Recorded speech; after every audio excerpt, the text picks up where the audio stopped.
Arestado sa Cebu ang isang Australianong wanted sa kanyang bansa dahil sa pang-aabuso umano sa mga bata. Isang hotline naman ang ilunsad para maisumbong ang mga kaso ng pang-aabuso. Saksi, si Salima Refran. Sa Malaparaiso pa namang Bantayan Island sa Cebu, may tinuntong notorious umanong pedophile ang Bureau of Immigration. Doon inaresto ng Fugitive Search Unit ng Bureau ang 81 anyos na Australianong si David John Buckley na may outstanding warrant sa kanyang bansa para sa mga kasong rape at indecent treatment sa mga bata. Hindi dinetalye kung gaano na siya katagal sa bansa, pero expired na ang kanyang passport at pinoproseso na ang kanyang deportation.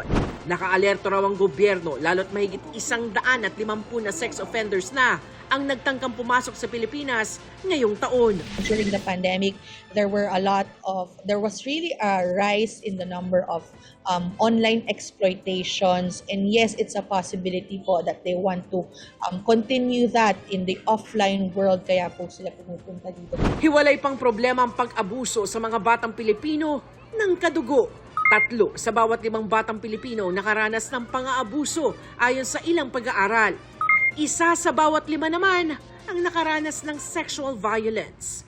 Higit pa sa pagtriple ang tinaas ng pag-abuso sa mga bata online at pagkalat ng mga gantong material noong 2022 kumpara noong 2021. Kaya inulunsad ang Makabata Helpline 1383 kung saan pwedeng itawag ang pang-aabuso, pagpapabaya at pagsasamantala sa mga bata. Ensure that wherever a child, a parent, a guardian, or a concerned citizen calls, the concern of the child will be resolved or immediate relief or interventions.